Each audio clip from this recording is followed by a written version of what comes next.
We want to take a minute to thank Shredclaw Apparel for sponsoring this portion of today's episode. Shredclaw Apparel is a brand by guitarists for guitarists. Shredclaw is a one-man shop. They print and ship everything out of their garage in Southern California. So if you need some new shirts, hoodies, or buttons, they got you covered. They feature artwork from super talented artists from all over the world. On stage or in the pit, they've got your back. So go on over to www.shredclaw.com and pick up some sick merch today. And make sure to use our code UnsignedPopPunk20 from now till the end of the year to receive 20% off all apparel. Thank you so much to Shredclaw Apparel for sponsoring this episode. What's up, everybody? Welcome to another episode of Where Did All My Friends Go? A podcast about life in the music industry. Dude, today we had a really fantastic episode. I say this every week. Me or Bear does, but let me tell you. Hold the phone. Hey, hold up. Okay.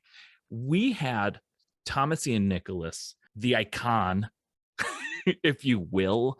Fantastic human being. Thomas Ian Nicholas from the American Pie franchise, from Rookie of the Year, from his fantastic music. Honestly, went into this super nervous, and I told him that. I was like, hey, man, you're freaking Thomas Ian Nicholas. You're the Rookie of the Year. And he was so warm, so welcoming.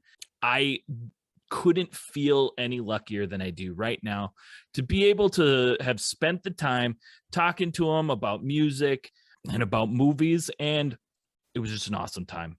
Sometimes you sit back and you just think of how did I get here? And this is one of those moments right now for me. This is one of those moments. So sit back and enjoy this show. I know I did.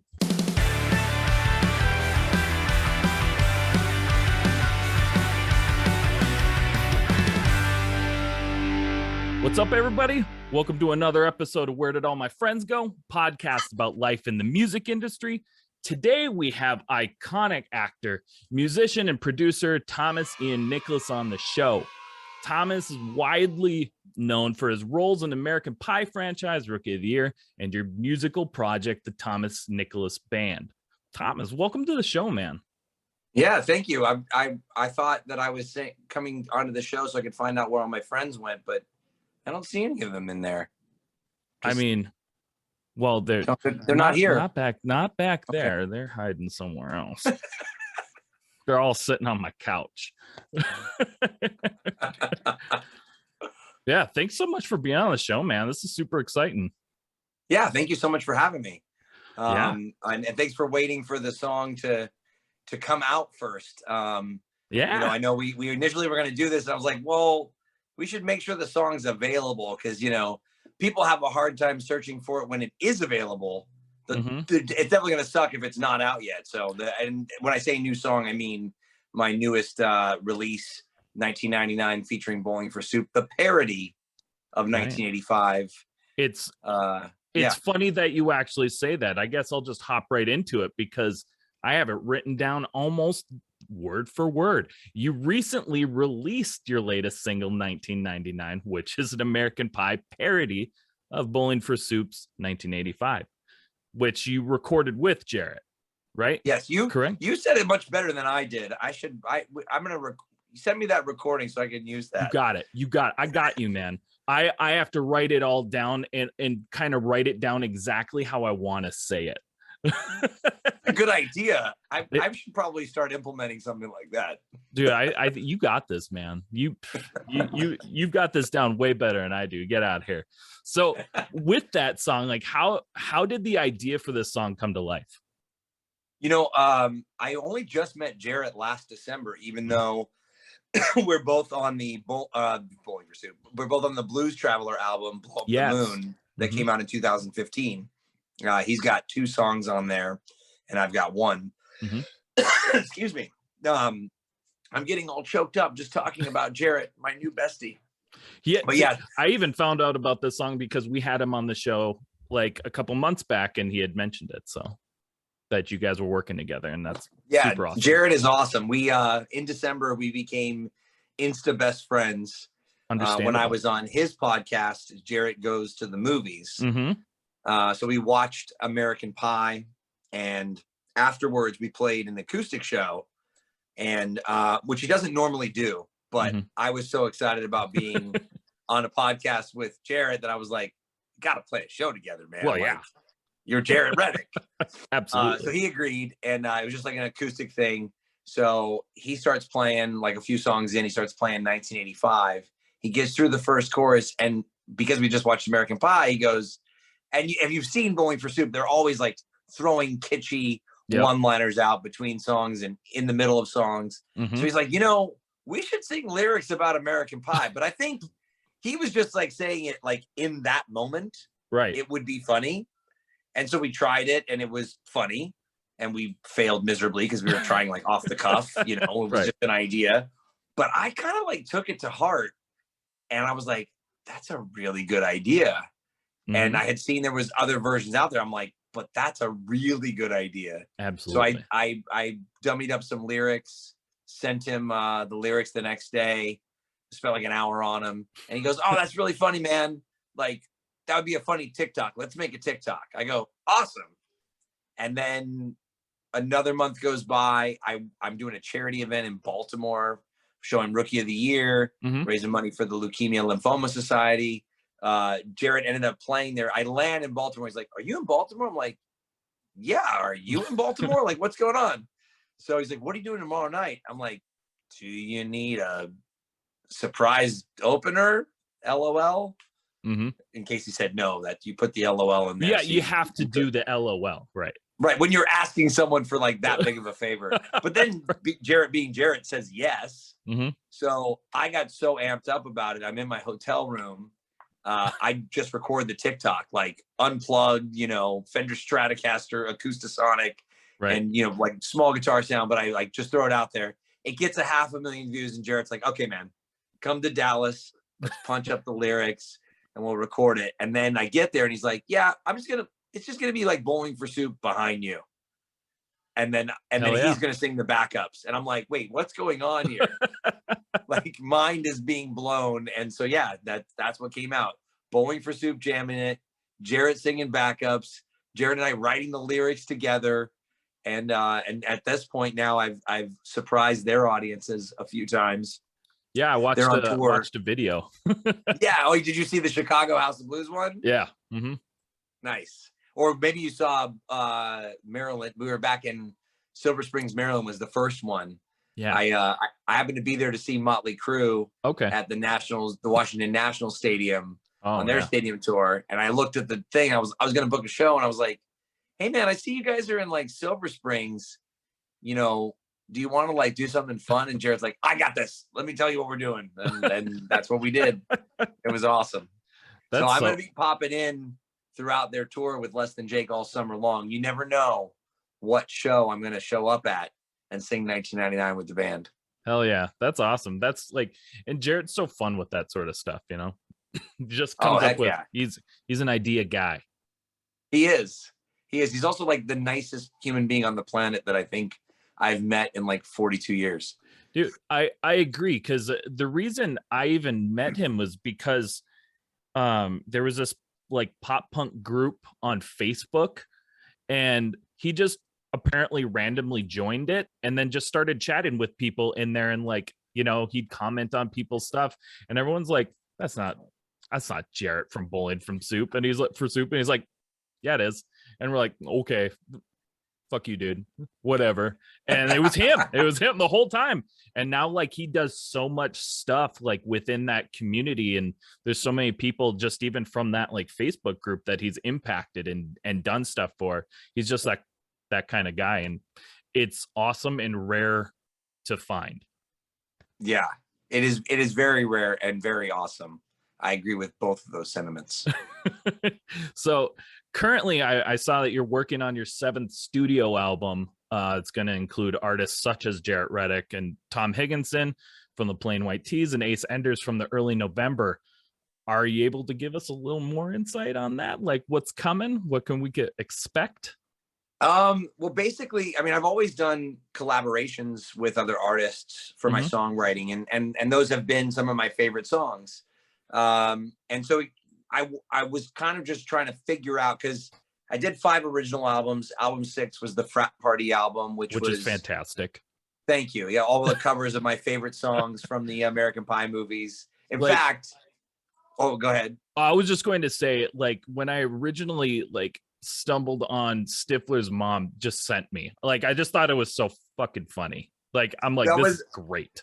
That was when I opened up for Jared and Rob in Baltimore. I was backstage. I was like, so are you guys gonna play Stifler's mom tonight? Because or Stacey's mom tonight? Because I know you guys did a cover of that, and it's a pretty big deal. And so I was like, he goes, no, we're not gonna play it tonight. You can play Stifler's mom. He goes, just do me a favor. And I go, yeah. And he goes, just tell everyone that you're doing a cover of Bowling for Soup, of the song they wrote, and they'll get the inside joke, because obviously people for years thought that they wrote Stacey's mom, since the song sounded so much like them. Right. But yeah, so the Frat Party album was that, and then other songs from the American Pie soundtrack albums. So I've been trying to figure out, man, what am I going to do for my 7th album? During the lockdown period of time, I wrote and released 9 singles. I was trying, because everyone's like, albums are dead. So I'm like, okay, I'm going to try my hand at singles. I'm working remotely, whatever. Right. So I did that, and I was like, okay, I'll just put them all together, and that'll just be an album. And I was like, I don't know. They kind of came, people liked them. They were singles, whatever. And then I released the last single, Whatever It Takes, in August of last year. And I was talking with Ace Enders, who had just, he came and played my do-over 40th at the Viper Room. And then it was a surprise to bring the whole band. So it ended up becoming an early November show. That's awesome. At my birthday, which, they couldn't advertise it that way. So it was just advertised as Ace, but we always knew it was going to be the full band. Dude, that's tight though. That's so great. Yeah, it was cool. And we met, ironically, at a festival that apparently Jarrett was at, but he was up with people on vacation. Okay. And I didn't know him then. This is 2014 or whatever, 15. Total side note, I know I'm tangenting. In any case, no, that's good. It's good. Keep it up. In any case, Ace hit me up after I released that song, and he goes, hey man, I see where you're going with your songs right now, and I want to write with you. So that's awesome. Song caught his attention. So it wasn't until about January I got booked for a few things over in New Jersey, that I was like, hey man, I'll come early, and then let's see what we can do. So I went there in January. We wrote this killer new tune called Wrong Side (parentheses) Letting Go, because I've always wanted to have a song with a parentheses or parenthetical. Why not? It's my first one. Yeah, there you go. It's the idea that I think what will happen is it will be similar. I don't know. I'm not really sure who's playing on it yet. We've only demoed it up, but the song's all written. Ace will sing backups on it. We're not going to do the duet thing where we're each taking lines, but it's because it's going to be a Thomas Nicholas Band release, but written with Ace, and then Ace will, like I said, sing on it. I'm not sure who's playing, whatever. So then when I went, I know I just repeated myself twice. There's an echo in here. I don't know what's going on. Because I didn't. You're good at that echoing stuff. I didn't write this shit down. That's what happened. Well, I was just gonna say, you're a professional with your Henry, Roman Gardner stuff, Henry, Roman Gardner. See, yeah, you're a pro with the echo. I'm a pro echoer, and a multiple repeater. So when I went to Dallas to write the lyrics, to punch up the lyrics for 1999, the next day, Jared and I wrote a brand new original song, which is titled "It's Gonna Be Okay." Okay. Which is probably one of those songs that every time I play it, it feels like a warm hug, and I hope that people get the same vibe when they hear it. It's a killer tune. Again, we haven't even demoed that one, but the song is written. So now I'm like, okay, this should be a thing. So why don't I work with people that I've become friends with over the years of touring over the last 10 years and go and collab with them. So I asked, Tom Higginson if he was down. He said he was. Just got to find a time when we're both like in the same damn city. Yeah. He's out in California too, right? Like, yeah, well, he goes back and forth between Chicago and Malibu. Yeah. Okay. So like every time I'm like, I've got some downtime, I like hit him up. He's like, I'm in Chicago. Oh, of course. It's just our schedules are not aligning. And then there's Lit is going to be another one. So awesome. I recently became friends with Taylor Carroll, who's been drumming for Lit for the last 5 years or so. Okay. I know he's producing like the new Mest album.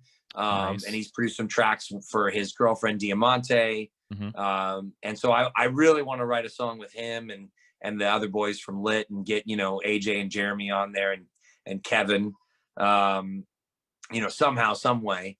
And then I think I'm also, my best friend is Matt Kennedy, who's in the Dangerous Summer with AJ Perdomo. So I really want to write a song with Matt and AJ, although they're just about to like go write another record. So I'm like, I keep not aligning with them. So these are my ideas. So I've at least got 5 for like, I guess you would call it an EP of collab writing, of just going and writing songs with these dudes. Right. And at this point, I just don't know when I'm going to write or how I'm going to record it or what the fuck I'm doing. Yeah. But that's my 7th album. Dude, I love it. Like you're like planning it all out, and it's a great plan. Like I think like doing a whole album, especially if it's a whole album, with like special guests and stuff, that's just like, just a fun concept, and it'll be a fun project to do the whole thing. So all of them are going to be originals then. Yeah, all originals, but co-writes with, like I said, friends of mine that are in other, established bands. I've been texting Sean and Nat from 303, but they haven't got back to me yet. Sean and Nat, if you're watching Don't give up. Hit me back. Yeah, if you're watching this, hit me up too. Let's be friends. So you've brought up the Dangerous Summer, Plain White Tees, Early November, Bowling for Soup. I'm just riffing now. In 303. So if you is like and Lit. And Lit, yes. So is like the pop punk scene kind of always been like your jam? Is that like your music genre that you typically will listen to? Yeah, I mean, I started out with, if we're going back to the originality of, what I listened to my mom's collection. So, it was all like Beatles, Led Zeppelin, Doobie Brothers, Yes, The Who, all that stuff. When I started playing guitar in 94, it was during the grunge era. So my first, 5 albums were, Nirvana, Green Day, Blues Traveler, Weezer, Spin Doctors. Nice. And so solid. Yeah. So like, that's sort of my sound, so to speak. But that goes right in line with pop punk. The only difference being that, and this is sort of how I am, I like that sound of the grunge, but I'm a very optimistic, energetic person. So my grunge sounds like pop punk. Nice. That's a good way to describe it too. And and that, when you listening to like your songs and stuff, I definitely think like that encapsulates it. You definitely, describing it that way, that's what it sounds like. Yeah. And then obviously, like, well, speak of that festival that I met Ace Enders, that I didn't know Jarrett was at with people on vacation. It was weird because it was Hit the Deck in Bristol and Nottingham over in the UK. And I remember walking around and it's like full on, just like, I obviously don't look very pop punk. I have no tattoos. I don't wear my earring anymore. That's it. That was the thing. It's the tattoos. You gotta sleeve it up. But I'm like, then I met Ace Enders and I was like, well, here's a dude. He doesn't look like the other dudes. He doesn't have tattoos. He's not sleeved up, So I'm like, so it's okay. But that's the thing about pop punk. Everyone's so accepting. Exactly. That and then there was this sort of like synonymous thing that I didn't really think about when I started playing in more of those scenes, was the soundtrack of American Pie. Oh yeah. I was never like oh, I should sound like that because of those films. I just did. Mm-hmm. And it wasn't until 2015 that I put it together, dude, in my brain when people were like, you know, what are you doing here? Like, I love those movies. I'm into this music because of those films. And it was this sort of symbiotic relationship. I was like, oh, well, I'm already gravitated toward what I'm already kind of aligned with. It just all made sense. I mean, basically the American Pie movies, and this is just realistic, and what so many people have even said that I've talked to is like, the American Pie movies is literally pop punk in movie form. It, I mean, it just is, you know. I mean, and even in the first one, you know, he had Blink-182 in it, and you know, that's about as pop punk as it gets right there. Oh, no doubt. No doubt. And at the time, like that's one of the, I get a little bit of heat on TikTok for my chorus line of Blink-182 is new when I'm singing 1999. But they were because that's the point. You're singing about 1999. Right. You know? Even though they had been a band since 95, Enema of the State came out around the same time as American Pie. And therefore they were new. They were new to the heat they were getting, like, especially like they were newly like popular. Well, I just remember when we were shooting American Pie, one of the executives from Universal came and dropped off Dude Ranch in our trailers. That's my favorite. And she gave me this note. She goes, they're going to do this cameo in this film, and they are the next Green Day. And I was like, oh, okay. Well, I obviously at the time I was like, I love Green Day. Cool. Like, I'll check this out. I remember I went to set. I was already picture wrapped, but I went to set on the last day just so I could like meet these guys. And then I think I maybe got drunk on Jaeger, but that's a different story entirely. One I hope one day I can hear. Yeah, Dude Ranch.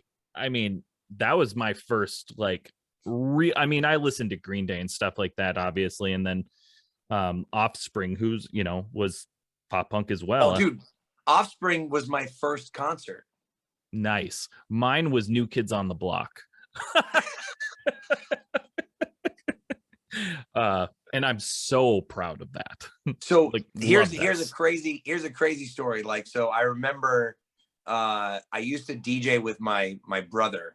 Doing like bar and bat mitzvahs and weddings. I mean, if you know, that's why like Tiffany Haddish wrote about me in her book, because she used to work for my brother. Okay. And you know, so we worked together like way back when. But I remember I was DJing. Actually, it was me and my brother DJing our other brother's wedding, and one of his friends went to the car and he came. He goes, "You got to play this song." It was almost like Back to the Future, you know, like, now listen to this. Yeah. And he brought like Smash in from his car, which my brother didn't have. And we played, you know, Keep 'Em Separated on the dance floor. And I was like, dude, I have to have this album. And then I became like a huge Offspring fan, so much so that I went to see them. It was the K-Rock like show at the Whiskey, which I'm playing at in a few days. Yeah, Thursday. And so is at the Whiskey, and I'm in the mosh pit. I'm 15. And then I pretty much like from there, I went and got like extensions and dread. Like I got Dexter's hair, but not blonde in my color. Be better if it was blonde though. Just went full into it. No, I didn't go full blonde. My hair is so dark. It's like I've later on I bleached my hair, and I've still got like the burn marks from it, man. My hair is so dark, going blonde hurts. No, you know what? I know how that feels, because when I had hair, I did that, and now I don't have it. It's gone. It's because I bleached it all the time. So don't. It's not worth it. It's not worth it. It's not worth it. So I went to the Almost Acoustic Christmas looking like Dexter Holland. That is incredible. That is incredible. I'm proud. I'm really proud of that. I have a picture somewhere of me, not here. Well, that's got to be seen at least just to me. So we talked a little bit about your music career, and I know you're asked these type of questions all the time probably, but as someone who grew up, watching Rookie of the Year and the American Pie movies and seeing the cult following for them continue to grow over the years, what was it like to be a part of those beloved movies? It's crazy because I never would have thought that Rookie of the Year would have the shelf life that it does, with our generation showing it to the next gen, to their kids. I mean, I know I've showed it to my kids, but I mean, that's me my too. movie.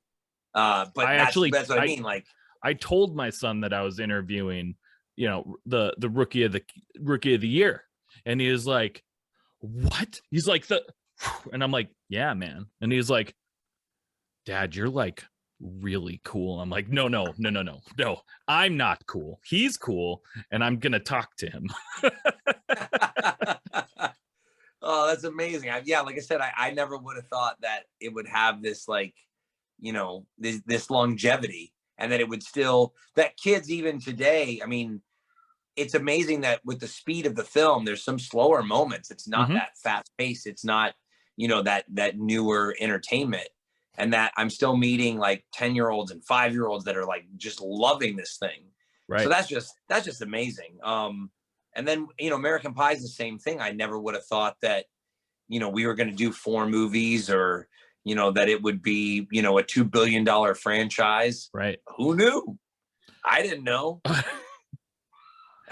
Maybe I knew. I put it in my contract. I said, I'll only do this movie. 4 movie franchise.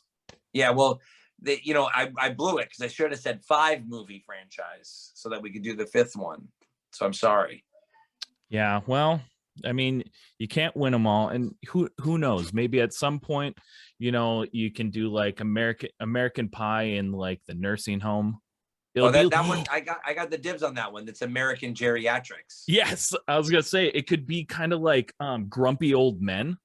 Yes, but American Pie version. I can definitely see Stifler in the old folks' home, but this time he's the grandma in the closet. He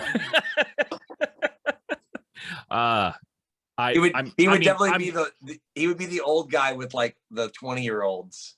I love it. Yes, I'm just so you know, like if you Kickstarter it, I'm at least throwing in $20. I'm in.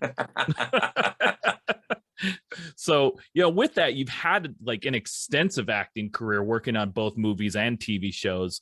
And to just name a few, your most recent film, Adverse, and then Halloween Resurrection, A Kid in King Arthur's Court, Living Among Us, Baywatch, and Party of Five, and Red Band Society.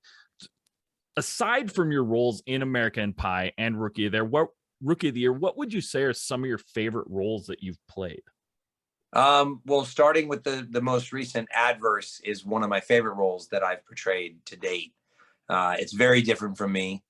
And, working with Mickey Rourke was really intense. Yeah. And awesome. And I produced the film as well. So Lionsgate put it in theaters last year, and now it's streaming on, iTunes and Amazon. Prior to that, I would say my favorite role was in Rules of Attraction. Okay.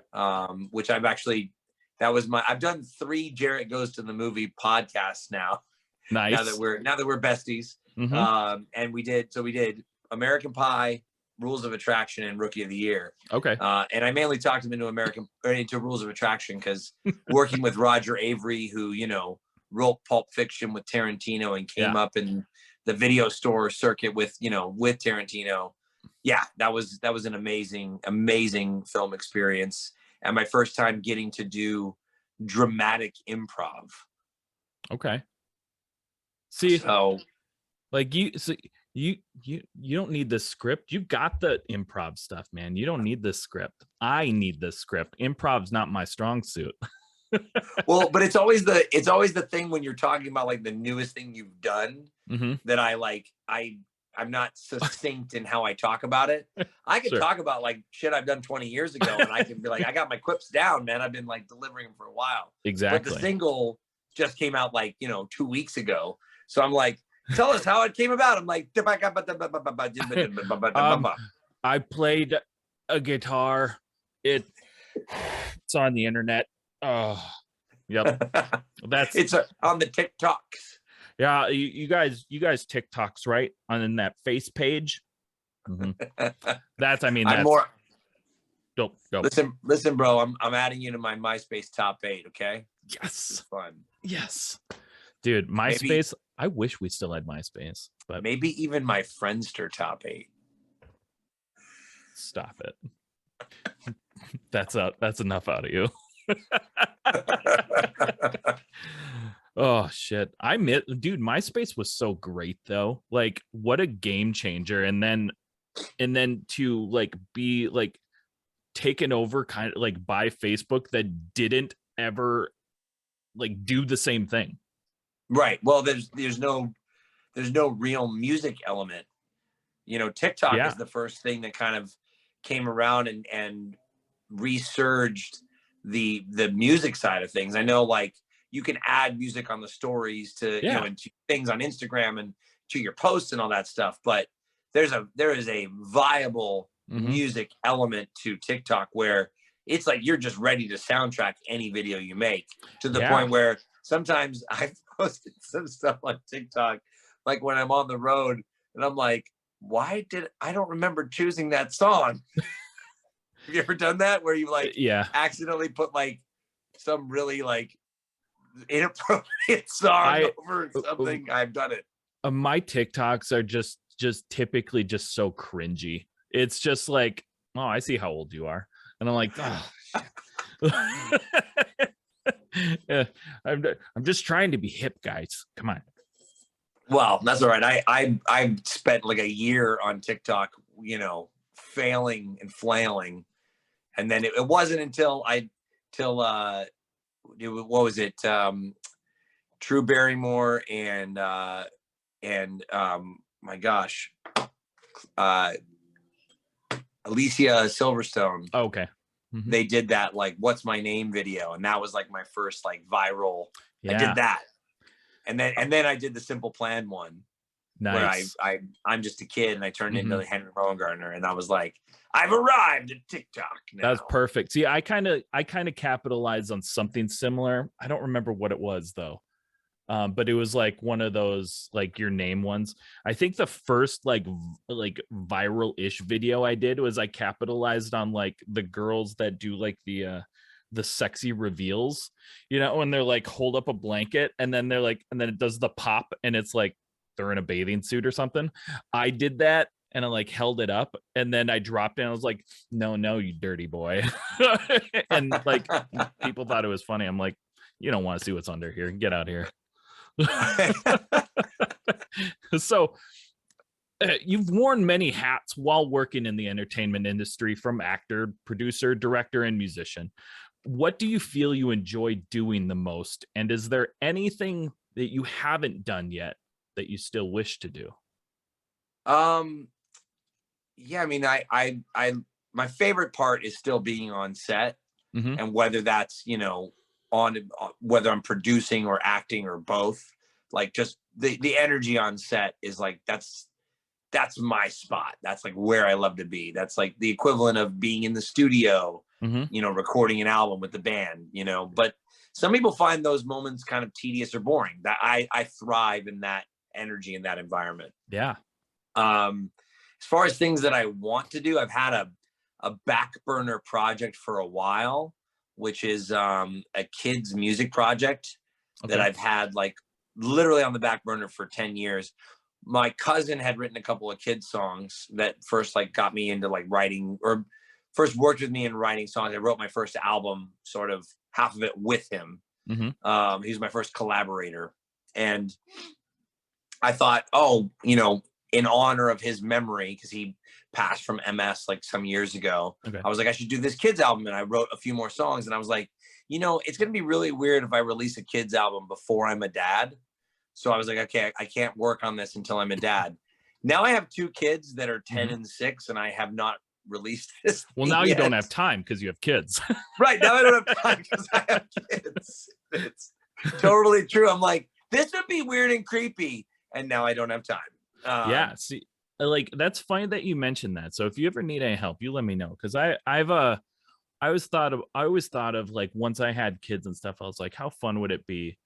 Because pop punk is us kind of older people, at least until this recent re-explosion. But I was like, I want to make a pop punk kids album, just singing about animal crackers and stuff. But just being pop punk. I feel like that's, Jarrett Reddick's already with Bowling for Soup kind of already filled that void with the Phineas and Ferb and Chuck E. Cheese and, all that stuff. That's true too. That's true. To a degree, but not like to the point where he's not singing about crackers. I know, but we could. You could. That's what my stuff is more like I would equate it to like what I sound like, but maybe a little bit in the direction of what Jack Johnson did for A Curious George. Yes, soundtrack. that was a good one. Yeah, so like, and there's a channel out there that has like a billion millions of followers called Kids TV 123, and it's this unknown guy named AJ Jenkins, I think, from like Canada, who does these really catchy songs. I still could sing them to you now. Okay. And they're like kind of educational. Like he has like alphabet songs and counting songs and like shape songs. And it's one of those things where it's not annoying to parents. And that's what I basically just wanted to do. And I wanted to elevate the animation, although I don't draw and I don't animate. That's really the biggest problem that I have is I have the songs, but I don't do the animation. So that's where I'm stuck. But I've gotten a couple recent connections for that. So I've just got to, right now I'm touring like 4 days a week. I'm not home. You've got quite the schedule. Yeah, it's insane right now to the point where like, and then when I am home, I'm like here talking with you. And my kids are like, Dad, you're just not around. Well, we'll once we're done, then it's time to go play. Yeah, time to go play Breath of the Wild with my kids. That's good game though. Yeah, great game. My kid just wants me to watch Preston on YouTube. Do you gotta do that? my son, I think I've heard the name. My son has gotten into Minecraft just in the last like 6 months. Okay. Which I think is actually pretty cool because then when he was, especially when they were still kind of like, which we're about to go into another mask mandate here. And then when he gets home, he can like go into the worlds with his friends from school and they can like, FaceTime audio each other and talk and like kind of be in this virtual world. I'm like, that's pretty cool. Yeah, it is. And there's so much that you can do in that too. Like that's my son plays a lot of Minecraft and then just watches people play Minecraft on YouTube. My son does the same. The weird thing is though, is that my son's following in my footsteps. He's in New Girl as his first job as Zoe Deschanel and Jake Johnson's flash forward son in the last episode. Okay. He has a small part in Adverse. And then he's like the main kid in M. Night Shyamalan's movie Old. Oh, but I haven't seen what he really yet. You know what he really wants to do? Start a fucking YouTube channel. Get it, man. Get that content creation. I know, but like, who do you think is going to be tech support? I don't have time for that. I don't have time to run a YouTube channel that's not even mine. You have to make time, I guess. I guess so. But I also get like weirded out. Like I run his socials and I just get weirded out by like him kind of being out there. Sure. Like that. I know it can be very lucrative and I know there's a lot of kids doing it. I guess you could turn the comments off. Yeah, you can. But then, I mean, are you really a YouTuber if your comments are turned off? No, you got to see all you got to see it. It's like, that's like your reviews nowadays, that's right. It doesn't come in a paper or magazine anymore. You got to look at your comments. Right. So, well, before we move on to our next segment, I got just one more quick question for you.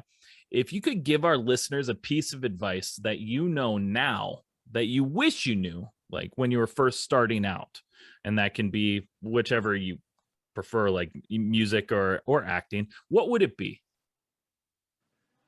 Well, in music, it would be practice the scales, you dummy. I got so bored with scales. I don't know my scales. But I'm saying, like, I got so bored with that now, like, I am a great rhythm player, but I cannot play lead. Oh, dude, I feel that I can rhythm the heck out of anything. Yeah, all rhythm, all day, Leads all night. Not happening. Yeah, leads not happening. And I really equate that to how much I really disliked scales. Dude, because it's boring. It's like school. Yeah. Music's not supposed to be school. It's supposed to be rock and roll. Exactly. So yeah, I would say do the scales. Do the scales. That's good. And you're the first guest to give like that bit of advice. There's so much advice out there, and it's wild, like that almost everyone can give a completely different one, and we haven't had that one yet. So that's awesome. On that note, we're going to take a quick break, and we'll be right back. Hey, just popping in here to say thank you to the merch shop for sponsoring this portion of today's episode. The merch shop is made by artists for artists. The merch shop offers physical ad space in a retail environment to help extend the reach of artists. Sell your merch, art, concert tickets, and even your own clothing brands through their physical and online store. In today's age, artists are expected to do way more than just be creative musically. And just like us here at Unsigned Pop Punk, the merch shop wants to be part of the movement that helps push new bands to achieve success in the modern music industry. They want to help people be able to follow their dreams and make them a reality. Helping up and coming bands get their name out there with exclusive merch designs and promotions. For more info, visit their website at www.themerchshop.co. Thank you so much again to the merch shop. Now let's get back into the episode. And we're back. Thanks so much, everyone, for listening. Once you got to this point, it's been great so far. Now we're going to hop into the obscure questions segment.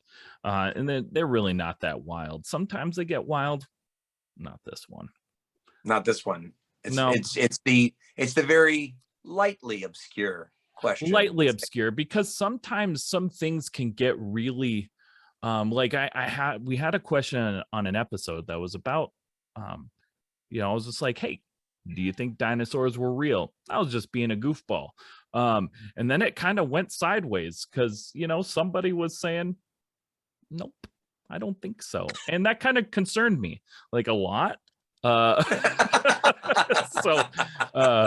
So with that being said, and since that was my partner, there was never any dinosaurs roaming this flat earth. Patrick. Yes, exactly. Okay. First question. What is your favorite late night snack while on the road? Oh, while on the road. Mm-hmm. I don't really get late night snacks on the road. I get late night snacks when I'm at home. See, I'm used to, touring and driving to the next place, and you're like, well, I'm up all night, so I need something. I mean, or it could be your late night snack period then. I mean, if I'm on the road, then, the only place that's ever open late night is Taco Bell. Yes. So what's your Taco Bell order then? Oh, it's so like, well, the problem is they don't have the tostada anymore.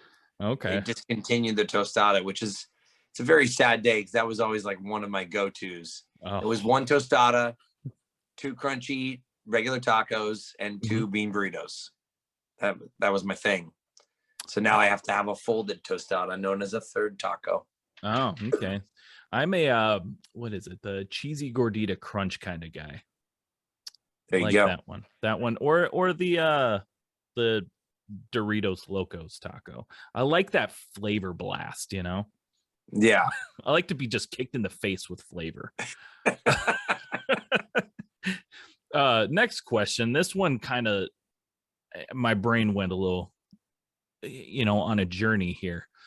If technology suddenly just went all down and we reverted back to the early 1800s. Now, I did a little research while doing this to find out did we have radio? No, not yet. No. We had no radio. We had no lights yet. So if we reverted back to the early 1800s, technologically speaking, what would you spend your free time doing? I mean, so you'd have everything else, just not the technology. Well, I mean, we don't have anything else. We don't even have a refrigerator.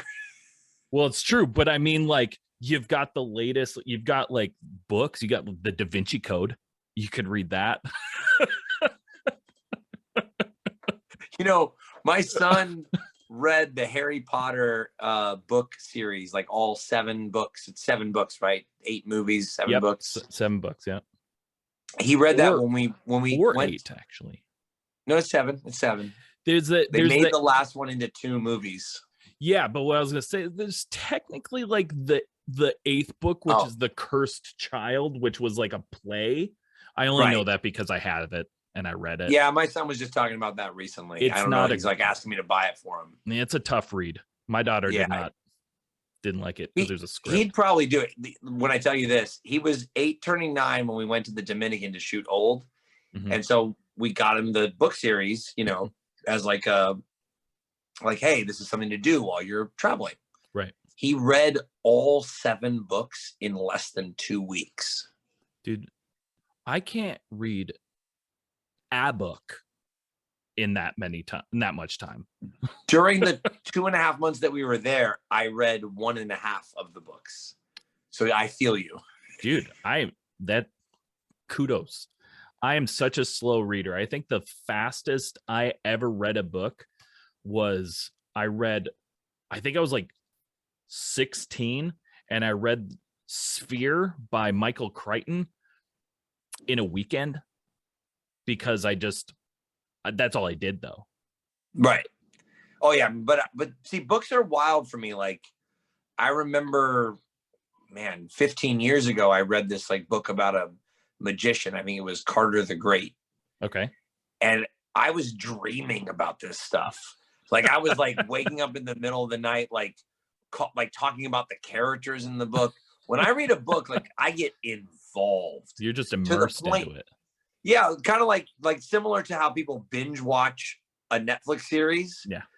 When I get fully into a book, I can't do other stuff. Okay. I want all my time to be like, I need to get into this book. And then I'm like thinking, and then I'm talking to people about the book that aren't reading the book.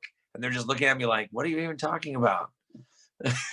And then I'm over explaining it. And yeah, I'm a nut job when it comes to reading a book.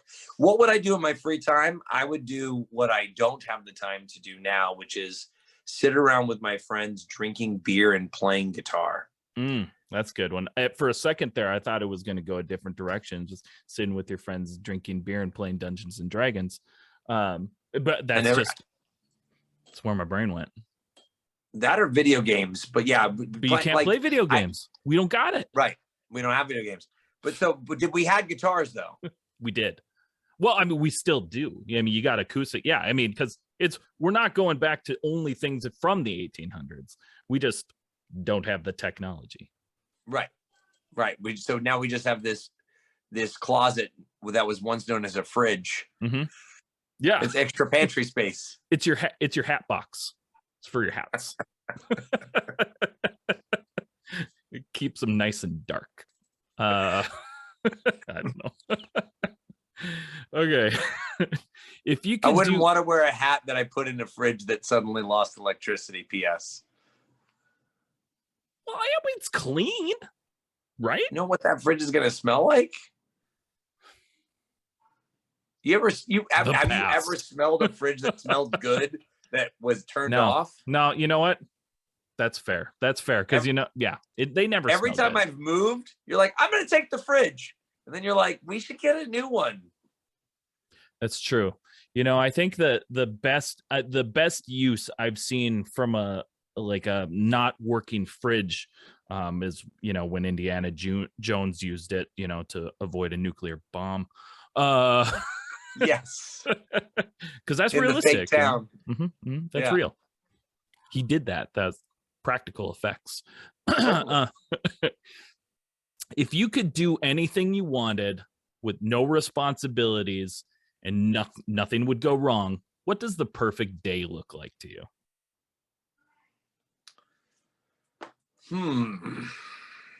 Man, it's been a long time since I've been bored. Yeah, I want you to think back to a time when you could be bored. Yeah. I'm saying like, I want to be bored again. Oh, yes. Okay. Yeah. That's it. Where then the day just randomly happens. You know, you end up spending too much time this way. You forget to like, oh, we should probably have eaten 3 hours ago. Like, or But it's okay. we went here, or all those things, all Mhm. the stuff that used to happen when in my youth, when I was bored. Oh yeah. Dude, I haven't been bored in forever. So like that would be the perfect day, is to get to the point in my day where I became bored. Yeah. Do you remember, like, I don't know if do you ever remember like just bumming around the mall? Dude, that would be like, That was cool. or bumming around when you go buy like one movie ticket and then you just spend all day at the theater. Yeah. And watch like 5 movies that you Mhm. didn't pay for. Yeah. And just eat popcorn and get free refill. You buy one popcorn, get free refills all day. Buy one drink, get free refills all day. Buy one movie ticket, get 5 movies all day. I just like, because I love when you were younger and everybody had like all your friends had jobs and like, or like their first job. So like if they're at the mall and working in the food court or something, you know, and you just be able to go bounce around to all your friends, you know, that was great. I remember that. Now you can't just go to your friend's work and hang out. Yeah, now for a while we just couldn't go anywhere. Well, fair. Very fair. Yeah. So that is the last question in the obscure questions segment. All we have left now is rapid fire questions. And this is really easy because you're just going to speak from the heart, shoot from the hip, you know, whatever's the first thing that pops into your brain. What happens if I speak from the hip and shoot from the heart? Then we have to redo it. Okay. All right. Are you ready? I'm ready. All right. Coke or Pepsi? Coke. Star Wars or Star Trek? Star Wars. Mario or Luigi? Mario. I'm waiting for the people to go Luigi. Luigi, he fights ghosts, man. Yeah. He's a ghost hunter. Yeah, I didn't like how he jumped in Super Mario 2. I think he was like my favorite in Super Mario. Didn't he just kick his legs a lot? Yeah. Yeah. I loved it. Well, then we would have been perfect because I've always liked Luigi, but I am a little brother. So it also could be just the fact that I'm just so used to being Luigi that now he's just my favorite. Fair enough. So now this one is a little bit different and it's very important. And I do have a lot of faith in you that you've got this. Can you sing me the Bagel Bites jingle? Do you remember it? The Bagel Bites jingle. Yeah, if you don't, I have to sing it. You got to sing it. I don't know it. I mean, maybe if I start to hear a snippet of it. You're going to remember it. It's the pizza in the morning, pizza in the evening, pizza at supper time. When pizza's on a bagel, you can eat pizza anytime. No? No. Did you grow up in Minnesota? Well, yeah. Well, yeah, we got different commercials. You guys call Bagel soda Bites was pop. universal, though. Yeah, but you guys call soda pop. I call it soda. Do you call it soda, or is that an Illinois thing? No. I mean, I think most Minnesotans call it pop, but I am a well-traveled man. Someone. I mean, I'm all about jingles. Don't get me wrong. Someone came up to the table I was just at San Diego Comic-Con. I don't remember what happened, but like they said something and like someone's name was something O'Reilly, and I was like, yeah. O'Reilly. Auto parts. Wow. Yeah. Yep. Oh yeah. So, I mean, I'm all about the jingles, but yeah, the Bagel Bites I didn't have. Well, see, the thing is you sang me a jingle, so you're redeemed. We're good. I mean, Bagel Bites, auto parts, totally redeemable. Some of those bagels, if you cooked them too much, tasted like you were eating part of a tire. It's true. Bagel bite. Did you ever have bagel bites? Of course, yeah. Okay, all right. Now here's the thing. My aunt on my mom's side, my mom's sister, was a great cook. So we used to go there for the holidays. They made their own, and they called them pizza bites. Okay. And they were delicious. And they were on just like instead of a bagel, like a mini bagel, which is really hard, which is why I say like eating a tire if you overcook them. Absolutely. So it was like on a French baguette, like little tiny slices. Whew.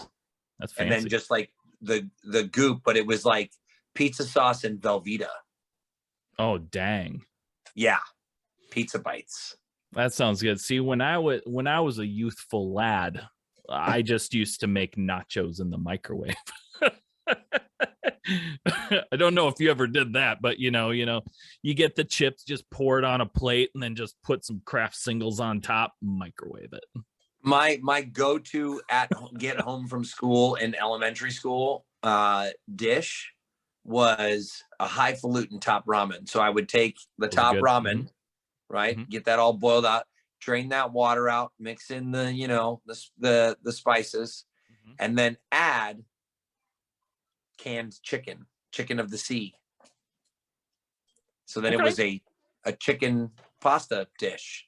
Nice. I was quite the chef at 10.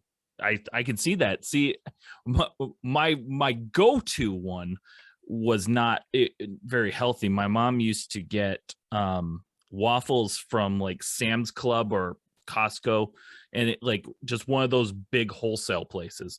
And so we'd have these massive amount of like Eggo waffles, and I used to take 4 waffles and put 1 chocolate chip in each syrup trap. And then I'd microwave it, because microwaving is what I did when I was a kid. Okay, here's one for you. Favorite cold fridge snack that you would eat as a kid, like let's say 7, 8, 9 in that realm, right? Mm-hmm. That wasn't supposed to be eaten cold. Gosh, do you remember those hot dogs that had the cheese in the center? Oh, those are great cold, man. Yeah. Yep. My friend got me into eating. Did you ever get the cans of corned beef hash? No. I was all about the canned chicken. The corned beef hash. They still make it. But a friend of mine used to like just open up the can, and you're supposed to like fry it and stuff, Nope, that was another microwavable treat. Just microwave that. Just not in the can. No, not in the can. No, you put that in a bowl. Yeah. Okay, 2 more rapid fire questions. Gwen Stefani or Hayley Williams?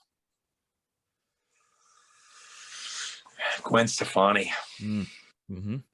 No doubt, man. We probably wouldn't even have Paramore if it wasn't for No Doubt.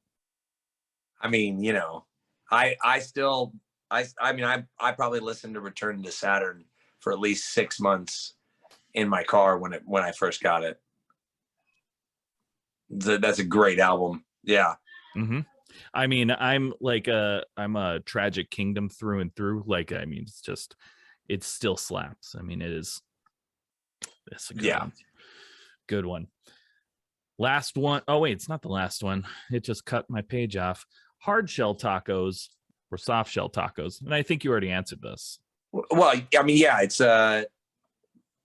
it's hard shell. I like the crunch. It's a good thing.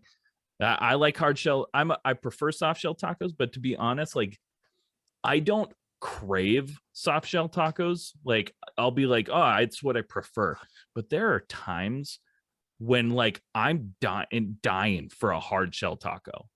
So I just had this one in Rochester where my cousin lives, and it's a guy who's from LA, had a food truck. I'm forgetting the name, but they do Taco Tuesdays at Flower City Station where my band plays. Mm-hmm. It was not the 4-inch, like tapas taco shell, but the 6-inch. Okay.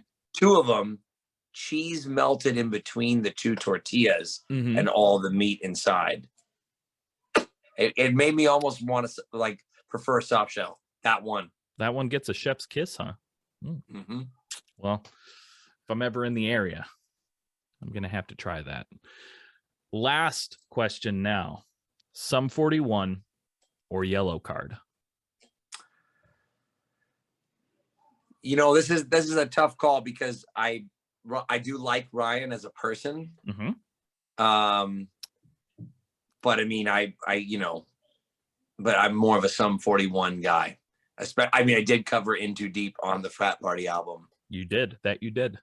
See, I did. The thing is when I come up with like these questions, it's not like a which one sucks question. Like they're both that was great. just a tough. Yeah, that's just a tough call because, like, I've not met Derek, but I have. I remember there's one story in particular because I didn't actually know who Yellow Card was offhand until my 13-year-old cousin was walking with me. We were in Vegas. I just played an acoustic show at the House of Blues. And so we're walking through the casino with my family, and my little cousin goes, "Oh my God, it's Ryan Key from Yellow Card." And I was like, "What? Where? Who? Huh? Who?" And I just walked up to them and I was like, "Hey man, will you take a picture with my cousin?" And they're like, "Oh yeah." And she was freaking out. And they were so cool. And then they kind of were like, "Wait, aren't you?" And they were like, "You're," but and it was just this funny moment of how we met. I think that's fantastic because playing that in my head, just having you run up to them and asking hey, can you take a picture? And they're like, "Yeah, can you take a picture with us then?" That's fair. That's awesome. Trade. What's that? I said it's a picture trade. Yeah, can we trade some pictures? Could you imagine if I just walked up, "Hey guys, I'll do a picture with you if you have a picture with my cousin." Yeah, I'll take. Don't you know who I think I am? You know who I am. Come on, don't be silly. You know who I am. Yeah, that's totally my MO. I definitely just walk around saying you already know. Well, I thought because that's what I do. And I just because I saw Wayne Gretzky once at the Mall of America, and I walked up to him. I was like, "You know who I am."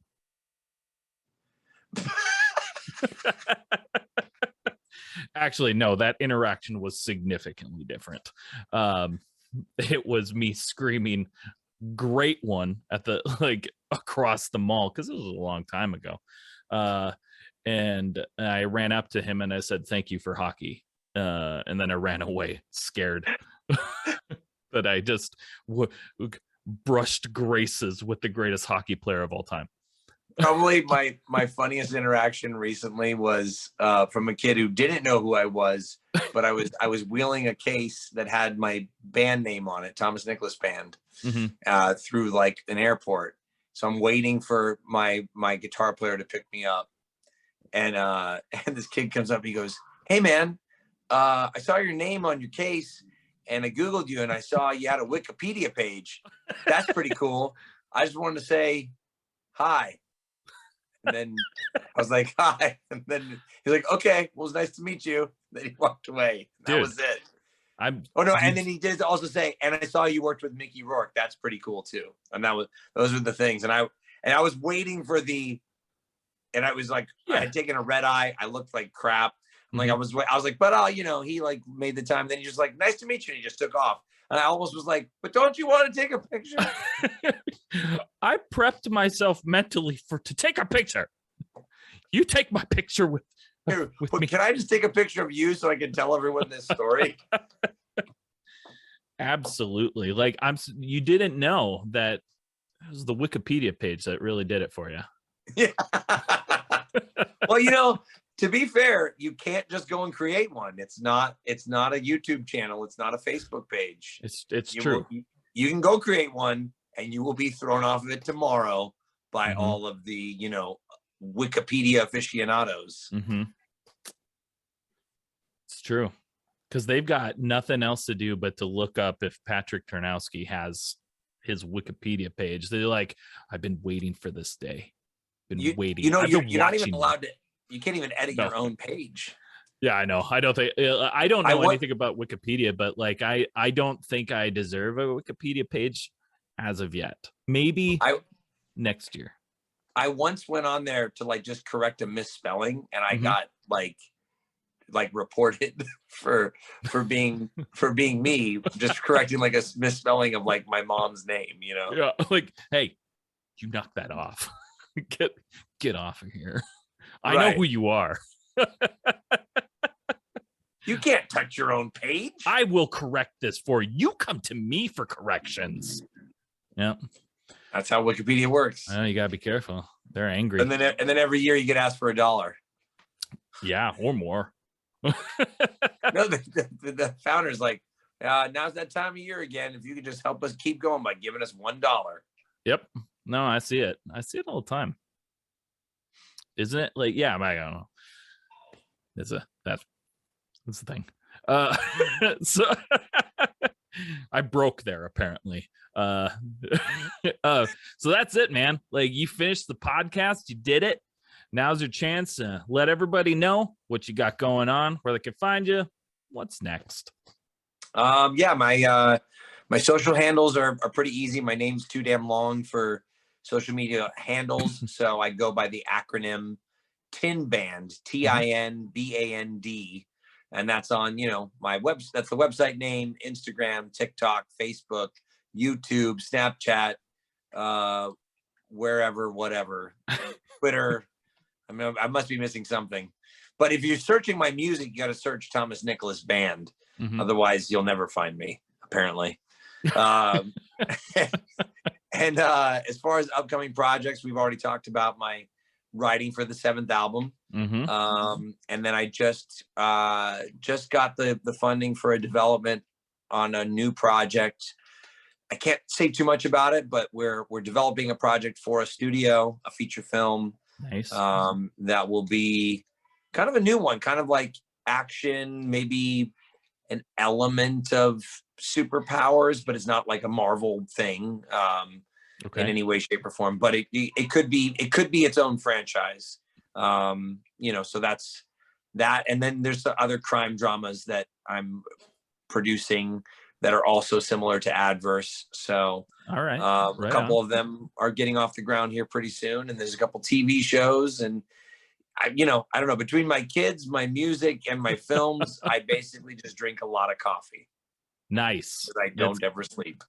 That's good. That's, you know, you gotta get that coffee. Is it the Death Wish coffee? Because that's like the most caffeinated coffee in the world, apparently. No, but apparently, like, I think I've got a problem. I drink anywhere between 5 to 9 double shot Americanos a day. All right, get it. And it's Holler Mountain, Stumptown. Okay, that's my go-to. I have a super automatic espresso machine. So, yeah, that's my vice for sure. Coffee is the vice. Do you take your coffee with creamer or just black? Just black like my soul. Yeah, that doesn't fit you. Not black. Told you I'm into grunge rock, man. I know, but you're also so happy. I know. That's why when, like I told you before, when I play grunge, it sounds like pop punk. See, there you go. Well, thanks everybody for listening. This has been another episode of Where Did All My Friends Go? Podcast about life in the music industry. See you next Monday. How's it going, everybody? We just want to finish off this video by thanking our sponsor, Affiant Records.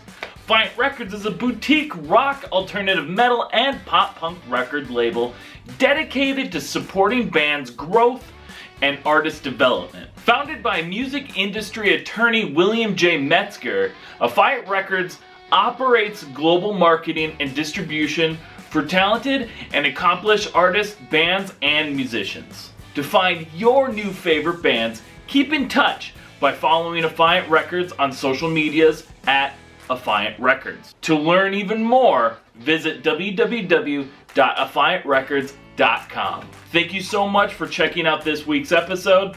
We'll see you next week. Thank you so much for checking out the show. Please hit that like, subscribe, or follow button so you never miss an episode. And thank you so much to those of you who already are. Check us out on Spotify, Apple Podcasts, YouTube, or anywhere else you stream your podcasts. If you're in the position to help us grow and like behind the scenes access and exclusive shows, head on over to our Patreon at www.patreon.com/unsignedpoppunk. Let us know in the comments who you'd like to see on the show and what other content you'd like to see. Thank you all so much.